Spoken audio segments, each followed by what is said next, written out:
This is the 2-9 Report. Welcome to the 2-9 Report. I'm Sam Madison, your host, but you know I got my co-pilot over here, Arturo Freeman. What's up, Turo?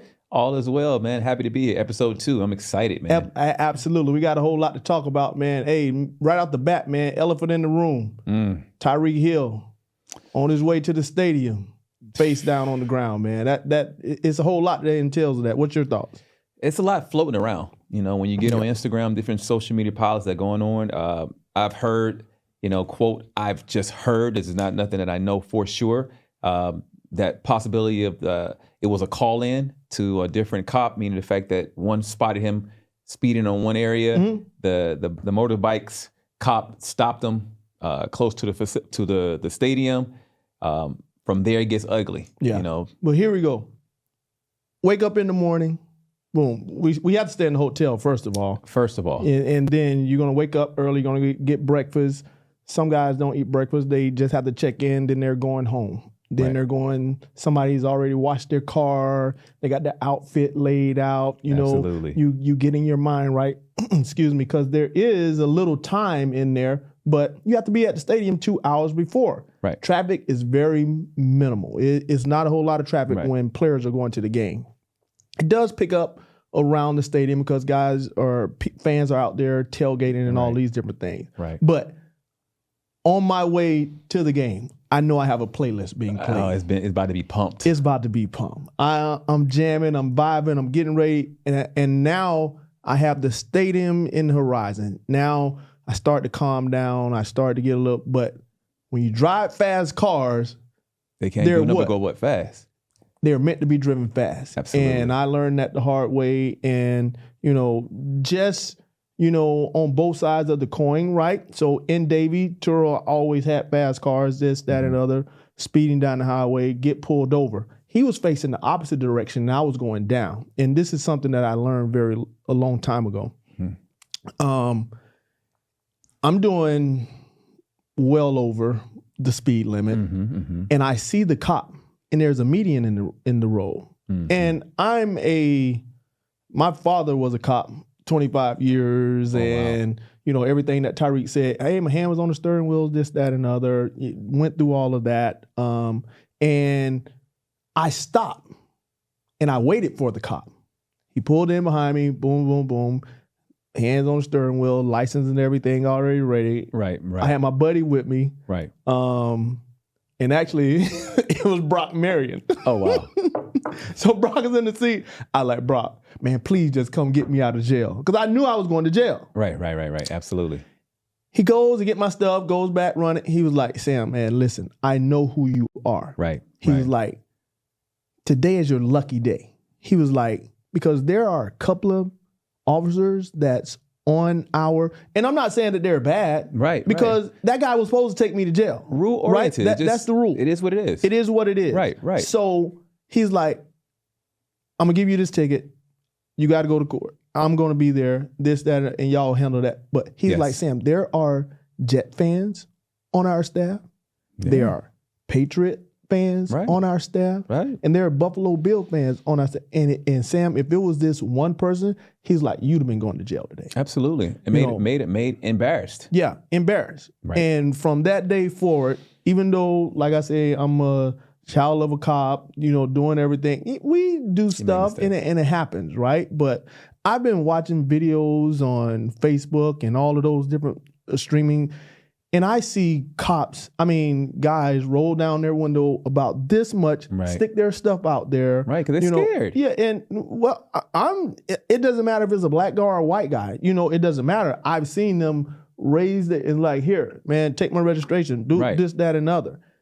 And the guy said, man, don't bang on my window. Like, okay, you should already had the window down, just give him like, man, and just give him my ticket.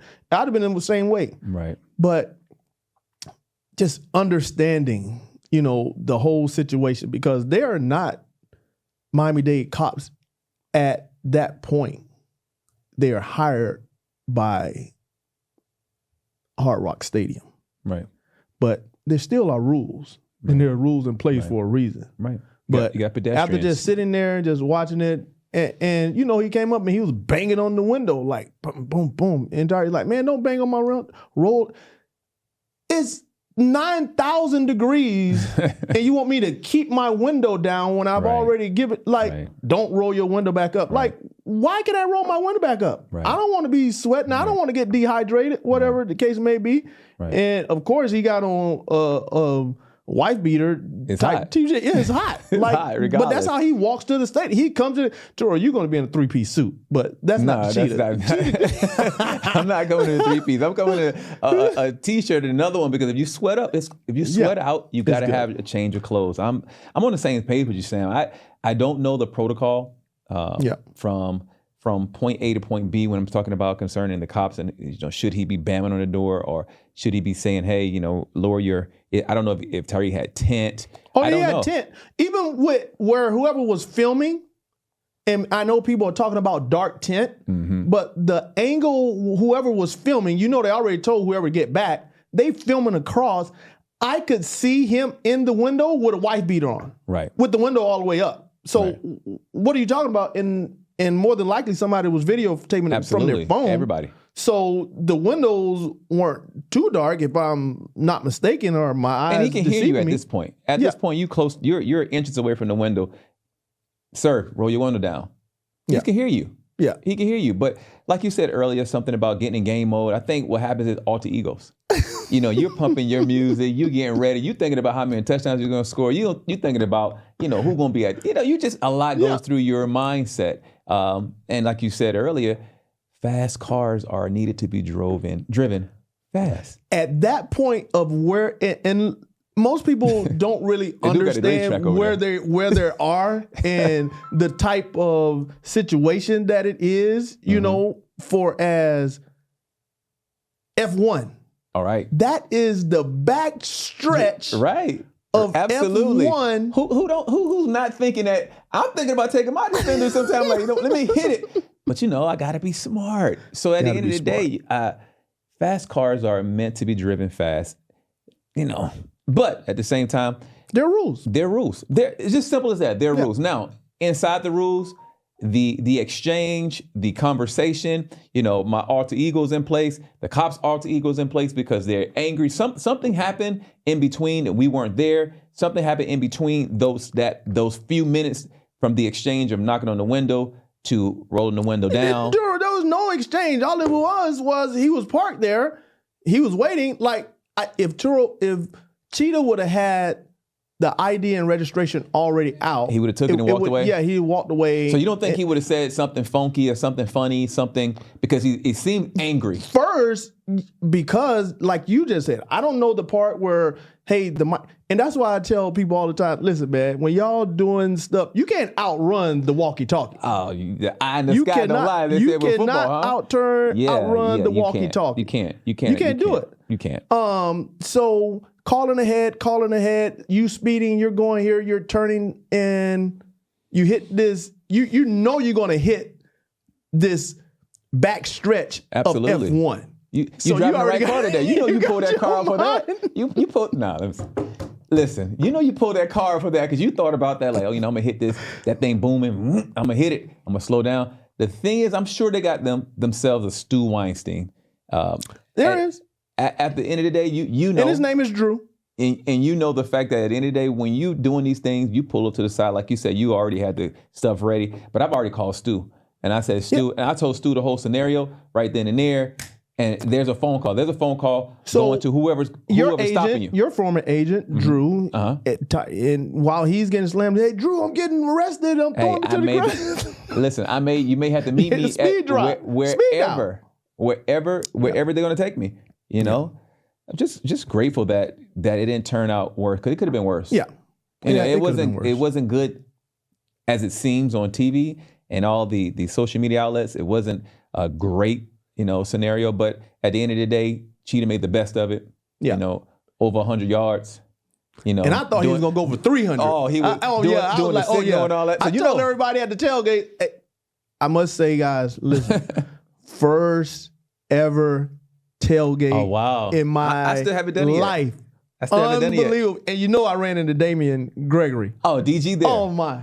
Oh, I You did it ran with family or friends? No, man, I was just out, man. Or you circled? Yeah, I was Like out. a fan? Yeah. And they recognized who you were? I was in West 24, 104. Yeah, I was out there, Terrell. Went over there by Big Papa Pump. Wow. Oh, man, listen. Why you didn't film it for the crew? You got to film it next time you do that. Film it so we can play the video. I definitely will. On this channel. Big Papa Pump, like our birthdays are like a day apart. Oh, wow. In April, so we've always been celebrating together. And awesome. He always Lorenzo Ice-T from all the radio station. They sit down and they have their dolphin chants and all those different things, but. Being down here for over 20 plus years, Terrell, we met a lot of people. So it just was very rewarding to be able to go out there and just see how the fans really love their teams. And there were Jaguar fans tailgating with everybody around, and everything was cordial. But I think the coolest thing, right? So Papa Pump, he parks close to the stadium. And he got a microphone, man. He has a DJ. He doesn't even drink. He doesn't drink. Yeah, man. He's just he has the microphone. So now everybody is walking towards the stadium. It's time to go in, man. And people coming through it. And all of these people for years, they're on the same park, so they already know what's going to happen. Music playing, everybody's coming through, they're dancing with them. And then the opposing team come through. These are some U-Haul, pack that shit up and get it. Oh, man, I was crying laughing. So one of the fans tried to touch the mic. He was like, they cut off the music. He was like, oh, no. Hold on. Stop the music. Rule number 1, don't touch the mic. Everybody's screaming this. Rule number 2, don't touch the mic. We don't have a whole lot of rules around here. But what is rule number 3? Don't touch the motherfucking mic. Man, they started the music back up, man. Everybody was part. Man, I fell out. I loved it, man. Unbelievable. You got me thinking now. I got to pay attention because I do come late to the games. And I find me a little park. And then I'm walking, I'm seeing everybody dressed up in their game. Man. It's really, really amazing. It's fun, man. You gotta love it. You gotta love it. I had full a blast. Circle. I had a blast. That's a full circle moment there, Sam. I'm going to be out there more often. I'm going to be circling, and I only got caught a couple of times. So you're walking, and they was like, Hey, I know you. Right. Yeah. Right. So you didn't get a whole lot. So I didn't get bombarded. Right. So it was fun. It was engaging, and then I went over to a few people and, and they was like, oh my God, so I made some pretty good memories, man. That's but the most important part, man, I enjoyed, and I was out there from 9:45 to roll. In the morning? Yes. You really did. You planned to do it. I wanted to see what they was talking about. The good thing about it, now that you put it out here on this message, on this venue, if anybody, who's listening and you tailgating the rest of the season, send us an email, myself and Sam Madison, invite us to your tailgate party. And we'll have our Instagram handles on here. And I'm going to post some, I'm going to have my weekend dump. I'm going to dump my photos and everything. Man, hit us on the Instagram, and man, you never know, I might pop up. I'm excited. I'm ready to go back Thursday. Like I will be at the game this Thursday, bro. Turo, I might try that slow walk through and see who's doing what. Turo, I'm gonna be out there early again. I'm gonna do it. Man, Sam, you're living your best life, man. This guy here living his best life, man. I love football. Oh man, but Turo, man, hey, that was it, man. We had to clear that elephant in the room, but again. We talked about the Dolphins. The Dolphins won. Listen, winning the first game, man, most important part, get in the win column. Absolutely. And that's what the Dolphins did. 2017, Jason, he came down to the end. He was able to seal the deal. Right. You put him in a situation earlier in the game where it's 57. We had a kicker, Orlando Mari. Mari. Listen. and he has a shoe that went into the Hall of Fame and all of those different. Like, bro, we put him in some unbelievable situations, and I'm usually really rough on kickers. Freaking kickers. I remember in practice. Yeah, freaking kickers. But right. I remember that. This guy got us out of so many jams.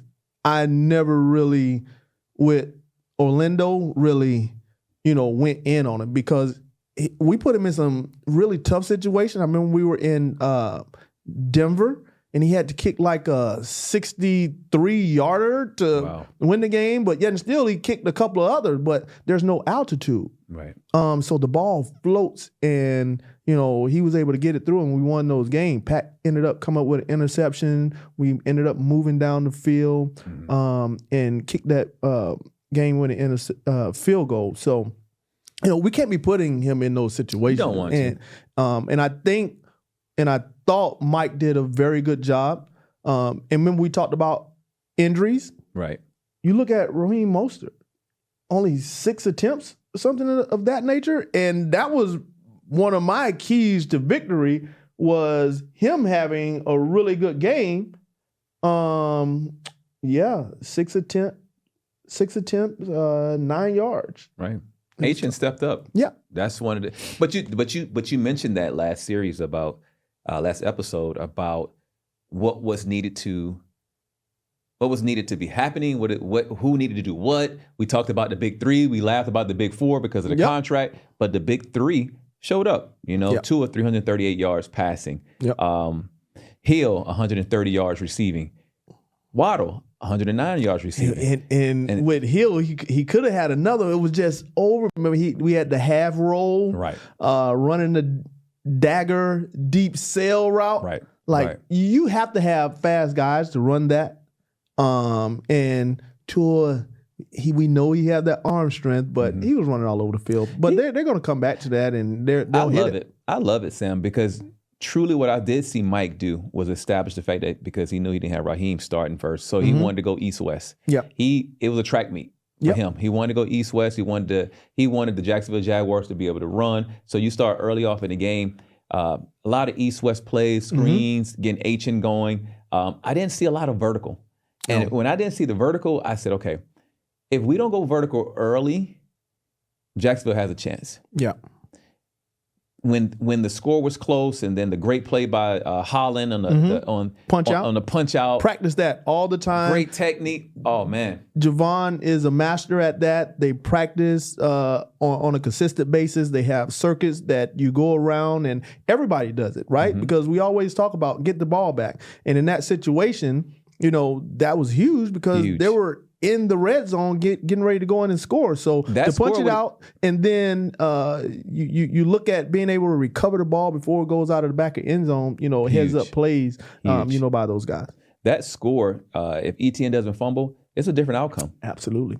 We talked about Trevor Lawrence, ETN. These guys have come from winning programs. These are winning football players. Yeah. You know what I'm saying? So, and Coach Peterson is building something with some young guys. You saw the matchup with Thomas and Ramsey. Hey guys, we don't play Jacksonville a lot, but that rookie from LSU is something special. He showed up, So at the end of the day, that was a matchup that I'm sure the rest of the NFL who plays the Miami Dolphins, don't be surprised if their number ones or their number twos are challenging our top corner this year. Absolutely. But you got to tip your hat off to Ramsey, right? Listen, that is what he does, right? There's a bubble screen on the right side. He comes up, forces the run, and he's a very good physical tackler, right? So we already know 2-3 years ago he had a shoulder. I think he's dealing with a hamstring now, right? Man, listen, and he still strike fear in offensive coordinators and top wide receivers around the league. But tracking the ball, we always talk about always continue to run. Nobody's walking on the field, angles, all of those different things, pursuit, setting the edge. Bro, as soon as he get ready to turn up, this guy has set the edge, tracked the ball, and then come up with a big hit on fourth down to be able to get the ball back, man, because they get that first down as well. That is a key situation where they could potentially lose the ball game. D lineman looked great. Calais Campbell, first sack of the game. Ogba, sack. Ogba, sack. And Phillips. Ogba he's from Africa, and this was his first time going back this summer, and Adewale is a prince, right? And they announced him as a king, possibly. Oh wow! Yeah, wow. We have to get Adewale on this show to talk about this in there. This is some good conversation. You already know. But also, Jalen Phillips had a sack coming off that Achilles injury. He was scrappy all game. I love what he was doing. He was getting there. Guys were benefiting off of his pressure, his high motor. Guys were definitely benefiting. So I enjoyed watching the defensive scheme that they were trying to get done. In the beginning, I was kind of frustrated because our offense was going east-west, and I wanted them to just go vertical so it takes that heat off the defense. You know, a great defense is a good offense. So I saw that as an opportunity for our defense to shine, be more fundamentally sound. Couple passes that were thrown in the middle because guys playing zone, you know how the NFL is. You know, when they play zone. They're looking at the quarterback. They don't even care about the receiver. But then see the technical things that need it. But then when you see Holland come with the technical punch out, you coach some of these guys. You saw that that's what they do in practice. So I was really impressed to what is something that we got to look forward to for the Dolphins. Yeah. Thursday night, it was Baltimore, Kansas City. Kansas City came out on top. You know, it was should have wore white shoes. It potentially could have been a different outcome. I know, right? So what I was looking for in that game was some tendencies that we could possibly have seen versus with the Dolphins, because Weaver, he came from, Baltimore. Right. So, and I'm just watching that game, and Kansas City I'm like, if you have a very good quarterback that can pick up these little tendencies here and there and can deliver the ball, and I knew Trevor Lawrence could deliver the ball. You can stay in. Yeah. Versus their defense, you can stay in the game. You can stay in there. You can stay in the game. They need the offense to do it. They were in the game, in the system, but I saw some holes, right? Same exact thing. Pat Mahomes, boom. Ball, keeping the ball in front of you, dinking and dunking, coming up with some plays, and then you let your playmakers make the plays, right? But crossing routes. You see Rice coming across the middle of those dig. It's wide open in the zone, And my mind was like, man, I want to get here. I want to see if these are some of the similarities that we could possibly see. Right. Weaver did a very good job. So tipping my hat off. Coach, congratulating getting his first W. Weaver did a great job highlighting the fact that when your D linemen are being disruptive, playing consistent, get you 3 sacks, you're forcing a fumble.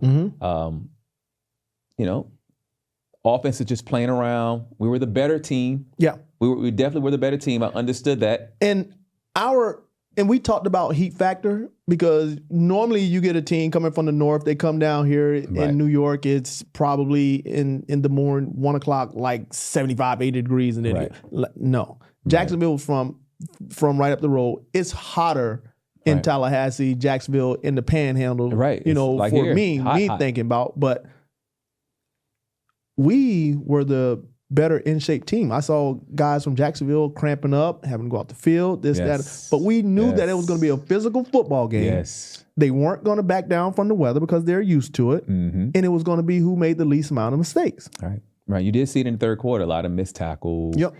Guys lingering, guys taking their time. And the weather was definitely a factor. It was definitely hot out there. Yeah. It's always like when we played, guys would come from Buffalo, and 2-9, you'd be out there with long sleeves on. And I figured it out. I said, you know what? I need to come out here doing pregame with some long sleeves, because we practice with long sleeve all day long.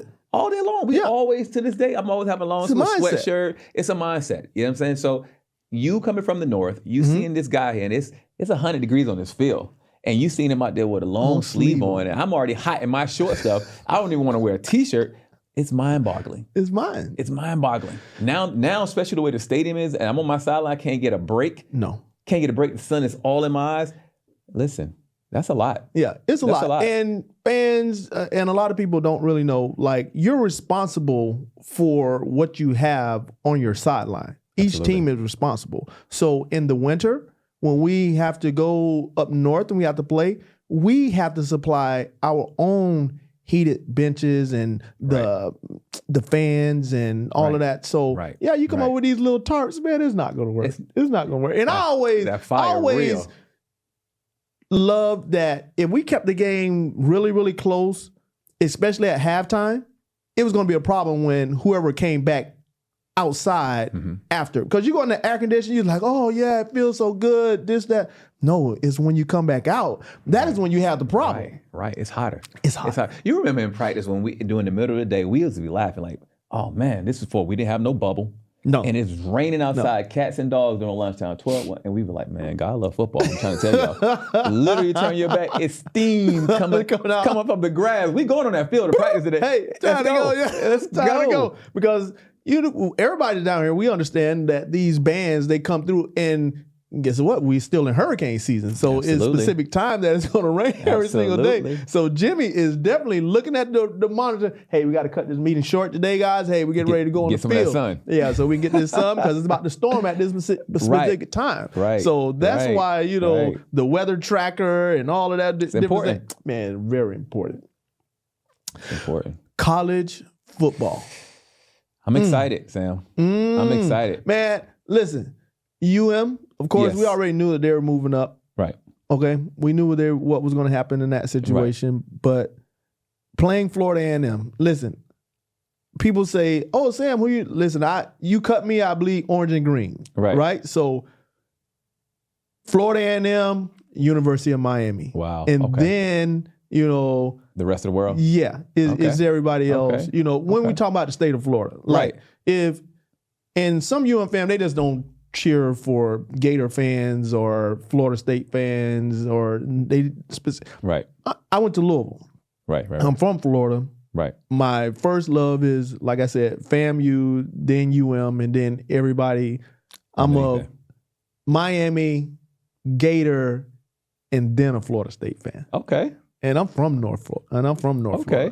Yeah. Okay. So that's how mine. So you cut me orange and green, but I was just happy for FAMU being able, they already won a couple of games early. Right. And for them to get out of there healthy. I was disappointed in because I wanted by the third quarter, I wanted them to already have 70 points. Ooh. I wanted them to have 70 points to show their dominance and building off the game that just played against the University of Florida. Right. I get what you're saying. I hear you. If I hear you wrong, I hear you saying to establish what you're trying to get done. Yep. You just beat a powerhouse team. Well, a powerhouse culture. Yeah. You dominated 41-7, 40 something to zip or something like that. Correct. You have to score 70 points unless you unloaded your bench. Did you unload your bench? No, because I still was looking at the third quarter. Was Cam still in that third quarter? And I'm looking at Darryl Porter Jr. He's still at the nickel position. I still looking at your defensive line. They're still putting pressure, on the court. So just making those plays, Cam, again, using his legs, delivering the ball downfield, but I wanted to. You wanted to see it. Yeah. So is this fair? And I'm gonna jump into the recap what did. So is this question fair to you or to our listeners?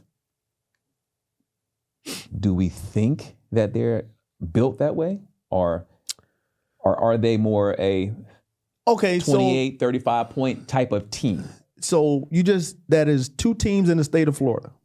I can guarantee you, on University of Miami, that there is probably about 4, 5, 6 teammates from a high school here in Florida somewhere, and they're best friends, 1, 2 players at Florida A&M University. Right. They're not about to just sit here and mash these guys and do that. It means something. Yeah, man, that's my own. That is the difference versus when we played and now. Right. Turo, when there was an off season, did you work at South Carolina? How many times did you work out at South Carolina?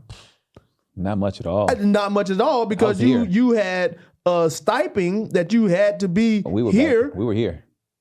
And we didn't work out with other people. Nah, we didn't. That's so when we went to scrimmage against the Tennessee Titans, Turo, I know that's your boy, but I don't care. I don't care. I'm about to whoop him. Absolutely. We'll talk later. Yeah, and y'all can talk later. And if I see you communicating with him in a certain way that I don't think is appropriate, I might have to whoop you too. Right. Or I'm going to come to you like, hey, man. Right. We're not doing that right now. Right. It's business. It's Miami Dolphins. We're trying to establish something. Right. So you didn't see that? No, I didn't see it. Yeah. And understanding where you're coming from, you can get those questions answered when you watch teams. When you're supposed to beat a team by 70, you got to beat them by 70. Yeah. Because you're not only just playing them, you're setting up the chips to fall for the rest of the season. Yeah. Because now, you might not want to unload your playbook. But I'm not saying unload your playbook. I'm talking about going downfield. Get me my one-on-one matchup. Destroy the receiver. Who's your best guy? Get the ball out. I love the way Cam Ward's posture is. Mm-hmm. A lot of what he does, he's calm. He's calm.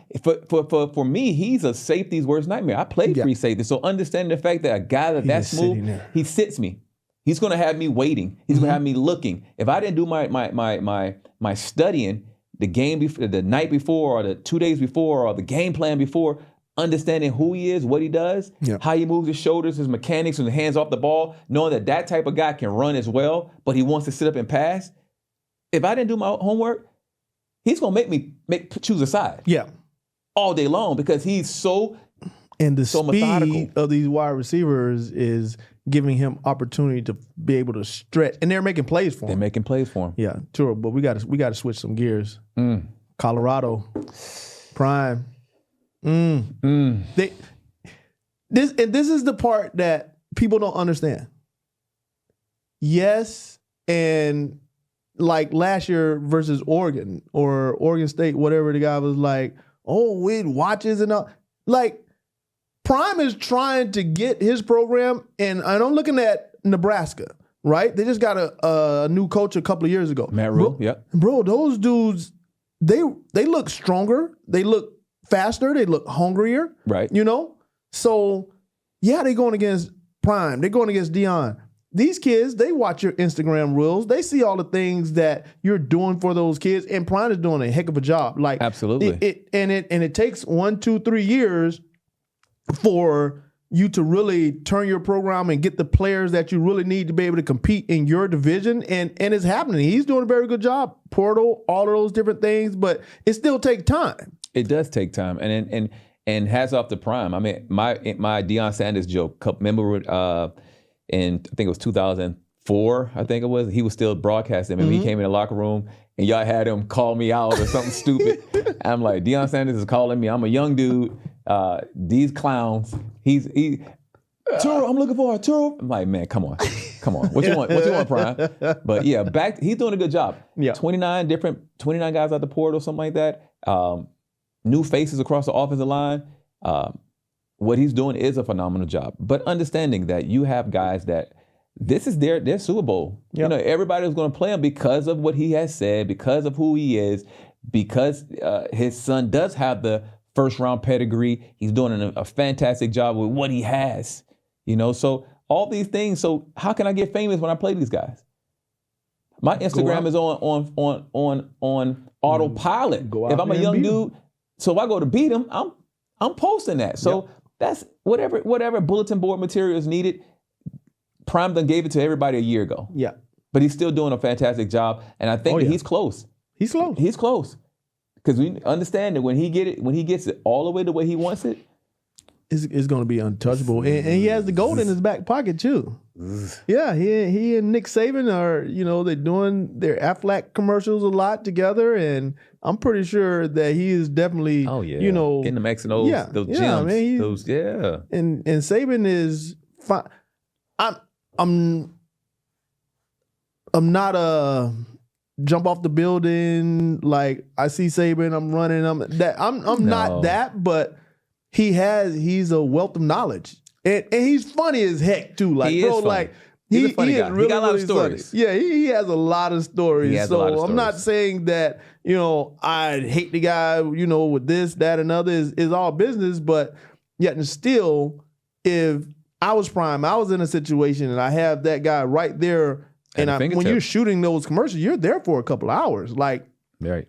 You're going to sit here, you're going to talk about some ball because he loves talking ball. He does.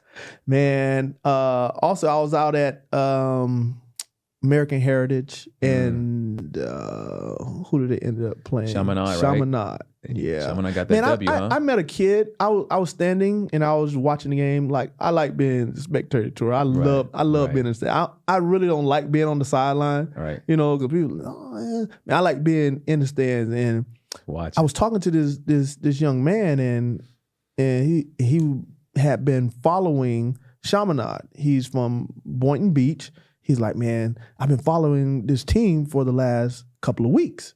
Wow. He's like, why is this quarterback a 5-star and this quarterback is not? Man, this guy, and he was just going in. So I was like, man, you play? He's like, no, man, I just like good football, and to be able to come and watch Chaminade and American Heritage, you know, he's like, man, this is good football. Right. And that's what we get all the time. So, you know, for South Florida every year to have 1, 2, 8, 9 top NFL draft picks in the league, it's not far-fetched. Absolutely not. It's a plethora of talent from all the way from North Florida to the bottom. Yeah.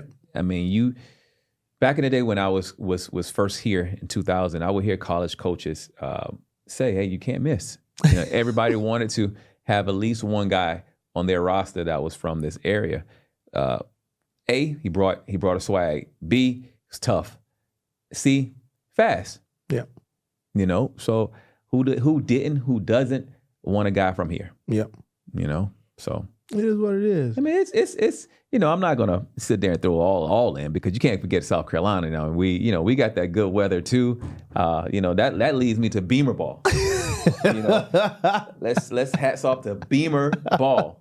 You know, I mentioned last episode about the graveyard shift and what that meant. You know, coaches could be at a pivotal point in their careers. Yep. You know, anything can happen. You know, but we got nothing but smiles and hugs after this game. You know, we were let the Beamer ball loose. Well, it's all good. Well, Louisville, they jumped in the top 25. So Jeff Braun, hats off to him. I played with Jeff Braun for 2 years. When I went to Louisville, I went to school as a wide receiver. So when I get there in my locker, I think I must have had like the last scholarship or something to him, man. Listen, for the whole locker. No, I wasn't sharing a locker or anything, but what number do you think that I wore as a wide receiver my whole red shirt year? Ooh, ugly. Probably 39 or something. You think so? What was it? Bro, 91. I had 91. You know what's so funny, Sam? So it went number 91, that's right? Funny. That's so funny. I'm hot. Oh, yeah. Make you work, though. Make you work. Yeah. So Ray Buchanan was All-American. Oh, wow. So I'm going in our first scrimmage, right? So, you know, the threes go against the ones. Absolutely. Oh, I tell my quarterback, I like, man. Actually, it was Jeff. It was Jeff. Jeff was the quarterback. He's like, Sam, run an out and up. Man, I ran an out and up, 80-yard bomb. Listen, hey, the secondary was so mad with me. They tried to jump me, but our freshman class was so strong. Wow. Johnny Frost from South Florida, he played here in Miami. He was like a grown man already. We had Rod Strickland was a fullback, and he was the starting fullback. Oh, wow. Man, listen, all of us went over like, listen, man, y'all got to tape all us up. I was like, right. And I'm going to keep punishing y'all every single day. 91.